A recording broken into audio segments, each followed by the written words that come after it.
Golden State Media Concepts bring you Book Review Podcast, a haven for bookworms of all ages and the widest genres, from mystery to memoirs, romance to comedy, fantasy to sci-fi. If you love to read, this is a podcast for you. It's the Golden State Media Concepts Book Review Podcast.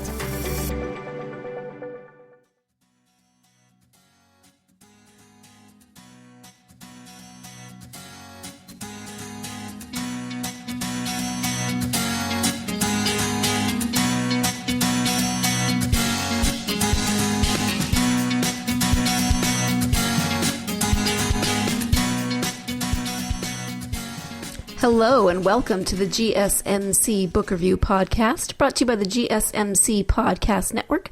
I am your host, Sarah, and I am happy to be with you on this Friday afternoon, or Friday morning, whenever you're listening to this. It's Friday at any rate. I hope you've had a great week. I mentioned that the next episode, which I said would be on Tuesday, but then life intervened, Mother Nature intervened actually, and we had some technical difficulties with a power outage and all sorts of good things, good stuff. So here we are on Friday, but with the promised interview. I am speaking today with editor Marika Lindholm about her new book, We Got This. It is a book about single moms. Let me give you the full title of that book because there is a subtitle. It is We Got This, Solo Mom Stories of Grit, Heart, and Humor. Marika is one of the editors. The other editors are Cheryl Dumasnil, Domenica Ruda, and Catherine Schonk. And it is a book that really celebrates single moms of all kinds. The description of it reads as follows. We Got This celebrates the 15 million solo moms who parent on their own in the United States. A compelling, moving, and humorous compilation of essays, poems, and inspirational quotes by moms raising kids on their own.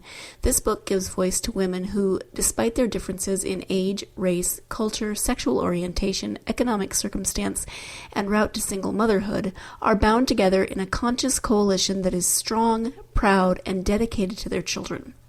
We Got This reminds solo moms that they are powerful and important, and there's a whole community of women out there who understand what they are going through. So this book is really just full of so many wonderful stories. Like it says, it has stories, essays, poems, all kinds of different means, genres, what have you, of bringing the stories of these women to life. And it's really wonderful in that you can pick it up and read a chapter or a story. The stories are not long, so if you have a spare minute, you can grab it and read a story and feel inspired or feel compassion or feel in awe or feel all of the above by the stories that are in here. It really does run the gamut of emotion as you read through it. There's some humor. There's definitely moments that make you want to cry. There's moments that make you want to cheer. Really, all of those great emotions that you like to feel when you read a book like this. The editors did a wonderful job of collecting not only a wide variety of entries, I guess, stories, essays, etc. I never know what word to use. I apologize. But they also gathered this incredible group of women who come from all kinds of circumstances and, as it says, differences in age, race, cultural, sexual orientation, economic circumstance, etc., etc., etc. There is just a wealth of diversity in these stories, but also that common thread of being a solo mom, regardless of the situation and the circumstances that brought them to solo motherhood. I really enjoyed the stories. I really enjoyed hearing the women's experiences, and I just felt good reading the stories, knowing that the women had this platform to put their story out there, and that other women who are solo parenting, or who might even be just facing solo parenting, if they if they're going through a divorce, etc., or maybe their spouse is being deployed, whatever it is, they know through these stories that they have a community out there and they aren't going through this alone. There are other women, other parents who understand what it is that they are going through. So the editors did a really great job of compiling these stories and putting them together in a wonderful book of companionship and hope and support. So without further ado from me, let's go ahead and turn to the interview. The book again is We Got This, and one of the editors is Marika Lindholm.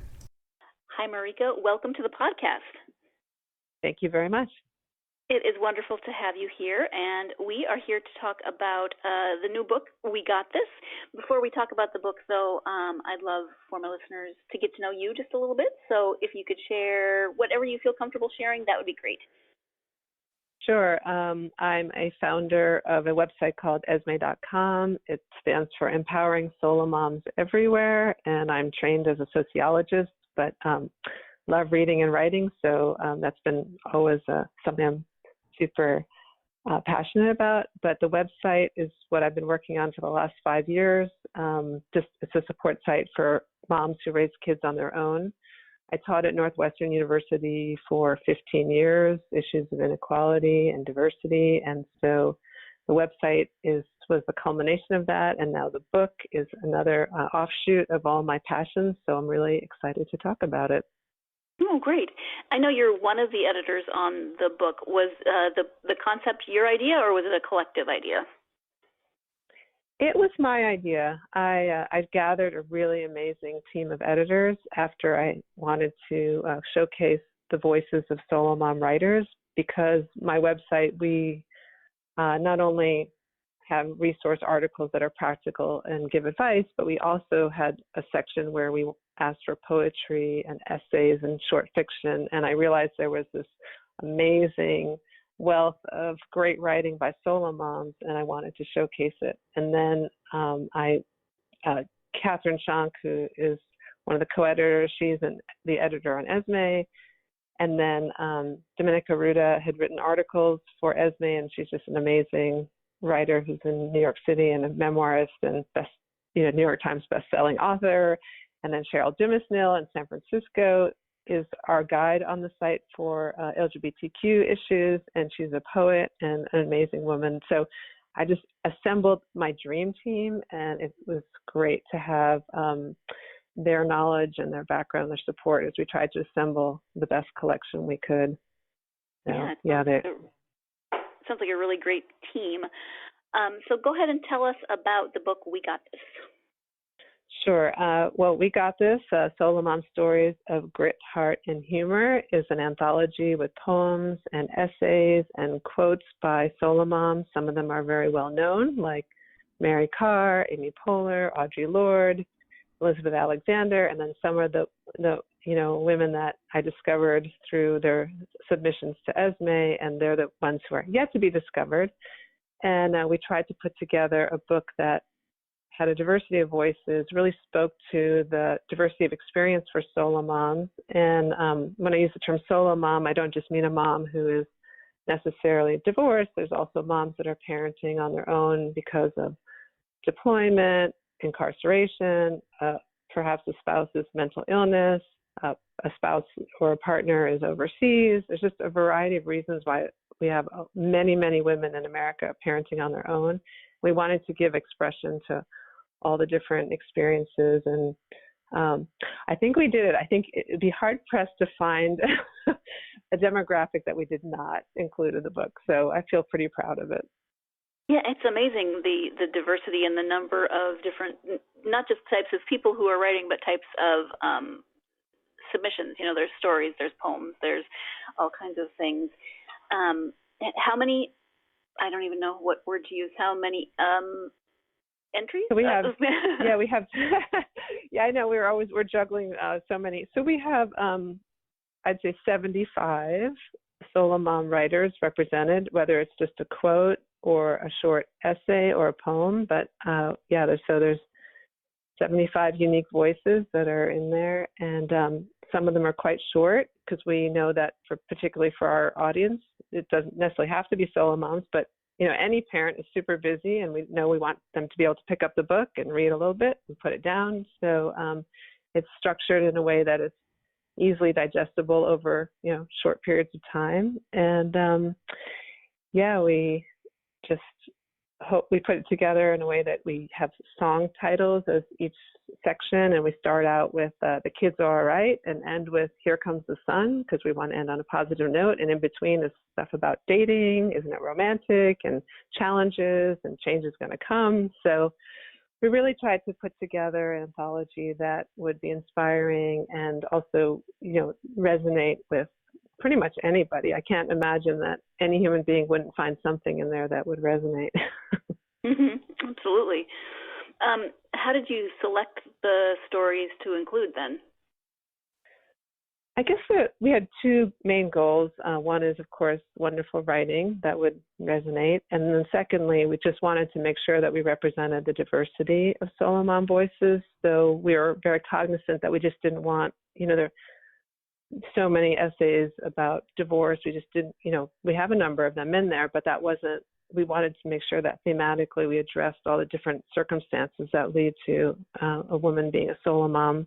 And then we have, in the first chapter, essays and poems by kids of solo moms. So we just wanted to make sure that we addressed this very rich, diverse experience, and that's how then they were selected in that way. And then, we have some that come from the Esme site, some that we, some of course, well-known authors. We went out and asked for excerpts, and then we have a lot of original content in there, and that was really fun, was finding the writers to write something for us and selecting, the best of the best. And so we're really excited to have those new writers out in the world. Now that you've gotten a little better understanding of the book from Marika's perspective, it is time to take our first break of the podcast. But when we come back, we'll be talking a little bit more about that team of editors, more about the book itself. So stay tuned. You're listening to the GSMC Book Review Podcast, and I will be right back.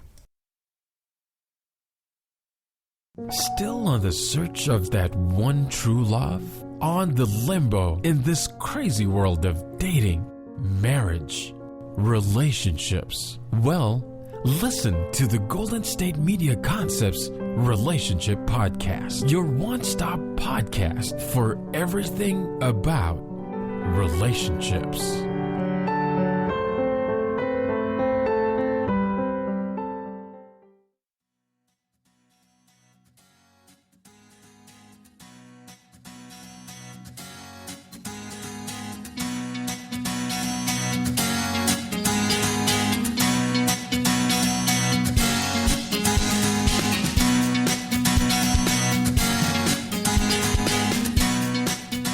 Welcome back to the GSMC Book Review Podcast. I am speaking today with Marika Lindholm, one of the editors of the new anthology, We Got This, which is a collection of stories about and by single moms. So let's go ahead and return to that interview with Marika. And you said earlier that you were able to assemble your dream team for the book. How did you and that team work together in putting the book together? Yeah, well, thank goodness for Google Hangout, because like I said, Dominica Ruda is in New York City, Catherine Schonk is in Chicago, Cheryl Dumas-Nil is in San Francisco, I live in the Hudson Valley. So we had a regularly scheduled Google Hangout, and we would work, sort of assign tasks each week. And Cheryl was the one who was really the contact with poets, and then the rest of us would, try to find the memoirists or different fiction writers that might want to write a piece for us. And then, we would just get together, and it was actually, I'm so close to them now. I don't even remember one point where we had huge conflict. We might disagree about the submission, but it was very much a wonderful experience. The challenge was, of course, later on getting the permissions for certain things, and there's a lot of bureaucracy and sort of finishing up the book. But in terms of that collaborative experience, it was so great, and I love them dearly, and I think we're going to have a really good time promoting the book because we all get along, and it's just a testament to how you can collaborate and work together, and there were no silly stereotypical issues around it at all. We just really worked together really well. And, they are more established writers than I am. And I was really happy to have them on the team. And I'm a super Virgo organized, so I was the taskmaster. I was the one that kept everyone like, we got to get this done by this time. So yeah. Well, that sounds wonderful. You yourself have a submission in the book. Can you talk a little bit about your story? Sure, I'd be happy to. It's called Sunshine and Butterfly, and both of those are names of parakeets in my life. And those parakeets came into my life just when I was in the worst, probably, stage of divorce. I just moved out with a 3 and a 5-year-old, and it was, anytime anyone says to me that they're going to get a divorce, I have a lot of empathy because people who haven't been through it don't understand how horrible it is. Mm-hmm. And I was in a lot of pain, and my kids were 3 and 5, and I moved into a small apartment, and I created these beautiful bedrooms for them, and I slept on the couch. And my daughter, who was 5, was obsessed with butterflies, and we got her a blue parakeet at PetSmart. That was a butterfly, and she loved that that was the parakeet, and she loved that little parakeet so much. And the story is about that parakeet flying out the window behind a shower curtain. We would shut the windows diligently, and somehow that bird escaped, and that was a symbol of how horrible my life was, because we just both were crying and walking in the streets and trying to find. We're Evanston, Illinois. I was teaching at Northwestern. It's pretty hard to find a very tiny blue parakeet, and there's a situation where we end up with a yellow parakeet, and I kind of talk about how by the time that yellow parakeet dies, we've kind of come into our own, and we were going to be okay. But it's using, as you know, many short stories have birds on them. It wasn't my intention, but it was actually a true story in my life. And it was a really hard time. It was Chicago, and I had these little kids, and so I'm so sorry for that. I think my favorite part of that story was when the woman called you and said she had your parakeet, and you went to look at it, and it looked absolutely nothing like your parakeet. I just think hope springs eternal, right? We were just so excited. This woman had found a parakeet in her tree, and I just wanted it so much to be my daughter's parakeet. And then we get there, and it's yellow, and hers is blue, and but then she gave us this beautiful cage. It's this stunning cage. She said, take it. And we took the bird home, and the bird turned out to be so much more friendly and loving than the other one. So it was really, it was just one of those happy coincidences. Really, that we ended up getting the other bird was really great for our family. So yeah, it's a good metaphor in a lot of ways. The anthology includes stories from, as you said, a variety of moms who are single because of divorce or death of a spouse or deployment or by choice or incarceration, all of those things. Did you find that there were themes, though, throughout all of the submissions, even with the diversity of people submitting? Yeah, there are, again, 2 themes. I think one is resilience, just the challenges that some of the moms face. I think there's a poem about suicide, husband suicide. There's a mom who loses her spouse to mental illness. And Angie Ricketts has a heart attack while her, husband's deployed. So there's such resilience across the board. And then the other is their fierce, fierce love for their children. That comes throughout. Obviously all parents love their children, but, there's what most solo moms have to go through to get things done. Their regular day is much more complicated. And so not sleeping at night or taking on an extra job or whatever, all the things that they have to do. So I would say that, those 2 qualities are seen throughout in terms of their just being remarkably resilient, and then just the love for their kids that comes through on every page. And I agree with your assessment that there's something in here for everyone, even if you're not a solo mom or solo parent. How do you think, more quote-unquote traditional two-parent households might benefit from these stories? Yeah, they really are they're human stories, and they're about, the fears, the guilt, the funny situations, the unexpected challenges. I just think that anyone who's a parent it'll resonate. They'll find something in there, a little knowing nod as they see what happened. I mean, there's, when you can't pick up your kid on time, or when an unexpected challenge occurs. And, it's just, I feel that, you're going to find something in there and it might be that you saw your own mom going through it, or it might be that someone really close to you, that it's resonating because of that as well. But just that they're all just really human. I feel that they're laying bare some of the truths. I mean, some funny stuff. I mean, about dating and just embarrassing situations. Or economic challenge. There's just so much in there and so rich that I think that pretty much anyone will find something. I really would love if, policymakers and politicians read this, so they'd have a clear sense of some of the challenges that just regular folks go through. But that might be too much to ask. One of the incidents that was recorded was a single mom who was trying to get her stroller down the steps, and a guy that looked a little threatening approached her, but then he just picked up the stroller and helped her carry it down the stairs. And when he got to the bottom, he said, I was raised by a single mom. And at one point in her story, she thought, I hope my child grows up with kind of that sense of helping others out of the situation. And so I agree. I think they are just human stories, and the hopes that we have, not only for ourselves but for our children.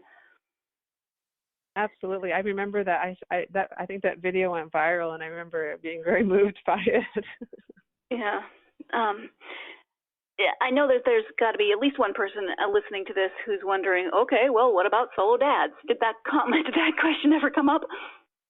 It comes up all the time. I'm very empathetic to solo dads and solo dads that I'm actually friends with, but because our site is geared to specific types of support around domestic violence or well-being, and because it's women who are overwhelmingly doing the job of solo parenting, I felt this is in my wheelhouse. I felt that this was specifically for women. I'm sure it'll resonate with solo dads, but it just, in terms of, you're supposed to write what you know, but this is also an area that I've been working on behalf of solo moms for, 6 years. And it just was something that I felt was important and familiar.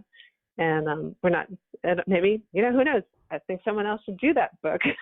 But right now, I really wanted to focus on the moms because, if you think about, we have less pay, we have less opportunity, we have more structural discrimination, there are more stereotypes. If a solo dad doesn't make cupcakes on the day that they're supposed to, everyone's more forgiving, but the solo mom doesn't do it, and there seems to be a little bit of more of a stigma. So I really wanted to honor and respect the hard work that so many millions of solo moms are doing every day. There's 23 million American kids being raised by solo moms. So I think we wanted to make sure that they were honored just on their own. Absolutely. You have you've spoken about it throughout, but can you talk a little bit more about Esme and the website and how it's set up for people to access and find resources? Sure. It's a absolutely 100% free website. It's called esme.com, and we have resources, over 5,000 resources state by state. If you need help with something, we have chat rooms, and we have hundreds of articles on particular areas that you might need help with. For example, divorce, issues around co-parenting. We have solo moms by choice. We have guides on the site that are experts in each of those areas. There might be issues around addiction, adoption. it's actually quite a hefty site of support. The most popular part of it is called Sister Chat, where moms come and talk about anything they want, and we allow people to sign up. We do screen everybody, so they have to be moms, but they can be a former solo mom or maybe potential solo mom, so any mom can go on the site. And they don't have to use their real name because some of the topics are sensitive. And they go there to talk. And every day I hear amazing things about, the challenges that they're going through. Some of them are very hard and sad. And then other moms chime in and try to support them. And it's just been incredible to watch that community. And like I said, we have articles, and we do also have a humor section, and we do poetry and essays and short stories if people want to submit them. But the main thing is that we're really trying to create a community of support when you're in those really, really vulnerable and hard moments parenting alone. And I always say I would like to throw parades for solo moms. So this is sort of it's my parade. We have to take our second break of the podcast now, but before we go to break, I just want to say how much I love listening to and really appreciate hearing people who are so passionate about their work. You can tell that Marika is really passionate about the work that she does, about the website Esme, about the stories that they have gathered and the women in those stories. So I really appreciate that. It is, as I said, time to take a break. You are listening to the GSMC Book Review Podcast, and I will be right back. Tired of searching the vast jungle of podcasts? Now listen close and hear this out. There's a podcast network that covers just about everything that you've been searching. Hey! The Golden State Media Concepts Podcast Network is here. Nothing less than a podcast bliss with endless hours of podcast coverage. From news, sports, music, fashion, cooking, entertainment, fantasy, football, and so much more. So stop lurking around and go straight out to the Golden State Media Concepts Podcast Network. Guaranteed to fill that podcast itch. Whatever it may be. Visit us at www.gsmcpodcast.com. Follow us on Facebook and Twitter, and download us on iTunes, SoundCloud, and Google Play.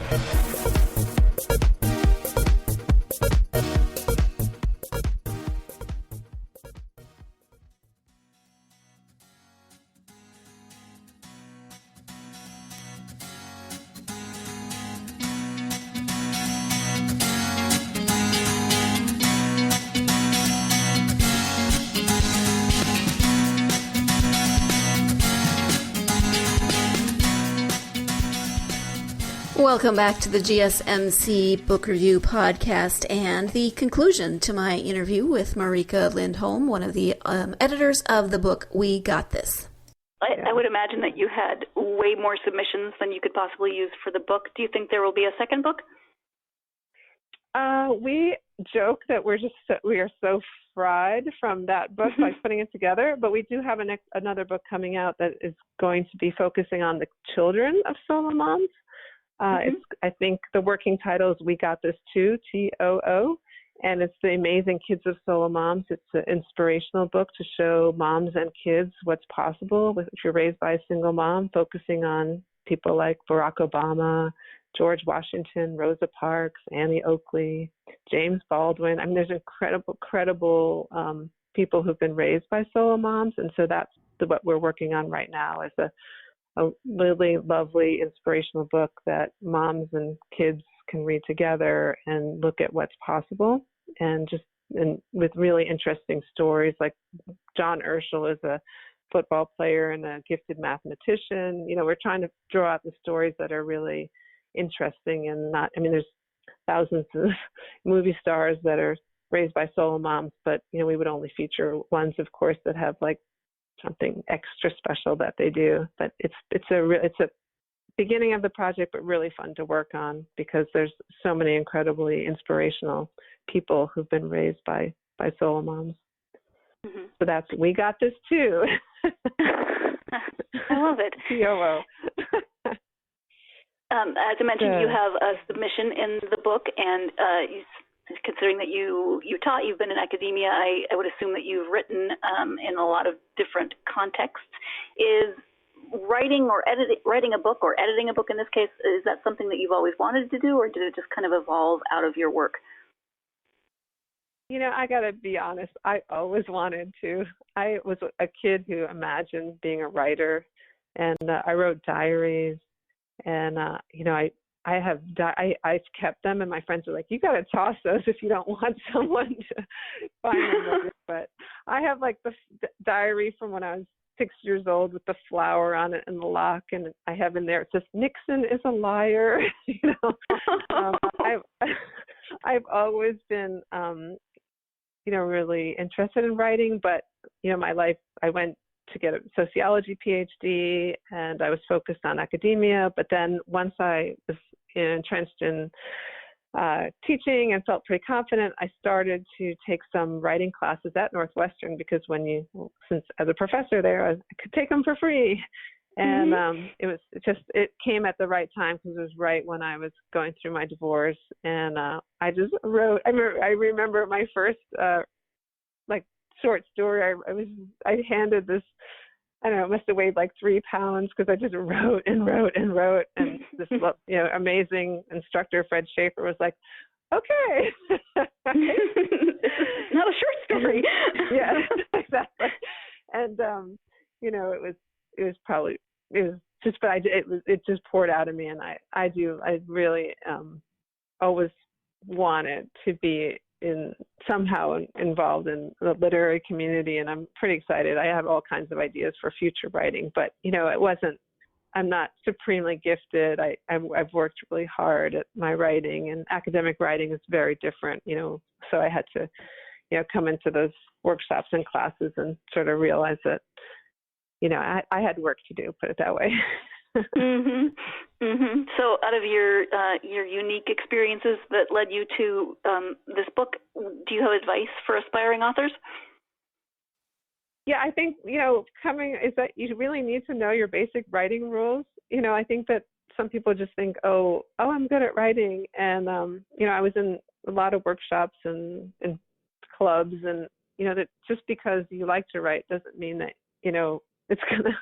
So one is just kind of, no passive voice, show don't tell, avoid cliches, all those things that most writers know about. But if you're coming in from another field, you probably need some help with that. And then you can break the rules later, of course. But I think in the beginning, be really attentive to just get your hand on as many books as you can about writing, just so you don't make a lot of mistakes that then people can't see your real story, because they're getting distracted by some of the, problems that you have. And then, and I think, write without judgment in the beginning. I think that's really important. People told me that, and it was hard for me to do. I kind of wanted people to read my stuff. And I really should have just allowed myself more time to, grow and learn. And then, of course, the very basic thing that we should all tell our kids, even when they're in school, but, read your stuff out loud. Hear what it sounds like, and make sure that it sounds okay, because, in our head, things sound like that you think it sounds smooth, and then you hear it out and it's not smooth at all. So, I know those sound very rudimentary to many people, perhaps, who are established writers, but if you're breaking into writing, like I was coming from a very different type of writing,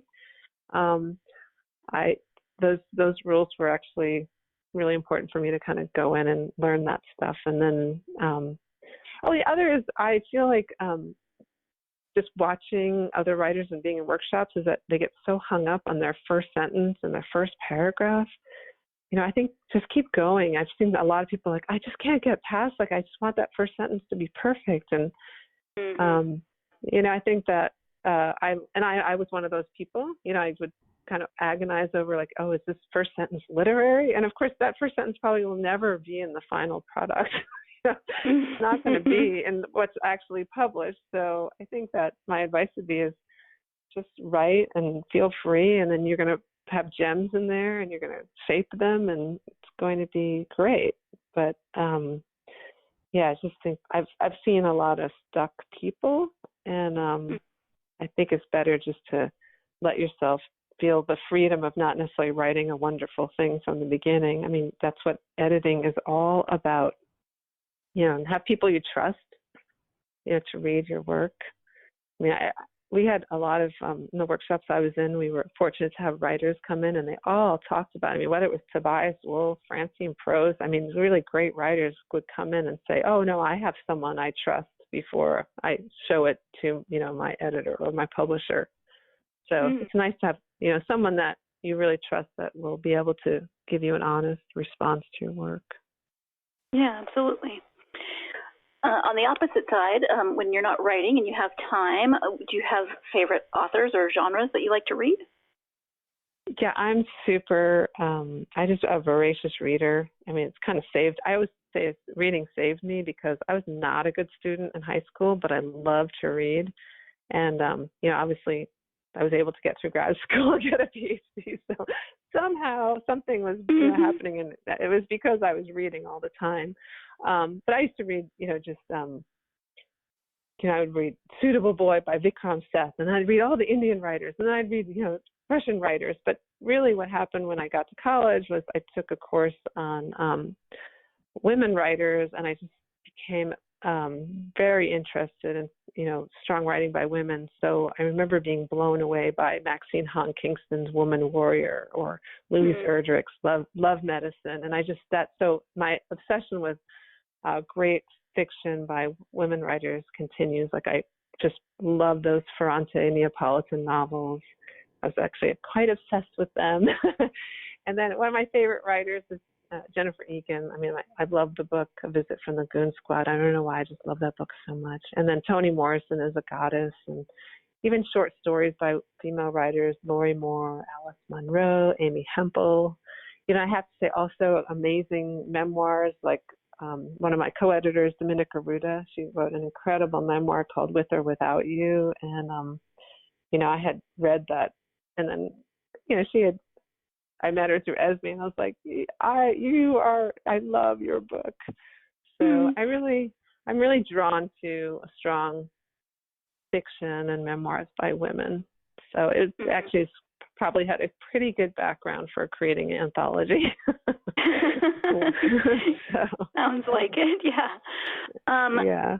So I know you have the Esme website, and then so tell people where they can find that. Is there a website for the book, and where can people find you on social media? Give us all that good information. Yeah, so esme.com, esme.com is basically the big site with everything on it, and we have a book page on there. And then Esme Solo Moms, we're on Twitter, Instagram, Facebook, Pinterest. So we're pretty easy to find. We have a pretty strong presence on Facebook and lots of great groups for moms from all over the country. And so, that's just esme.com. We're easy to find. Okay. And we have covered quite a few topics today, but is there anything that we haven't talked about that you would like to mention about the book or writing, anything at all?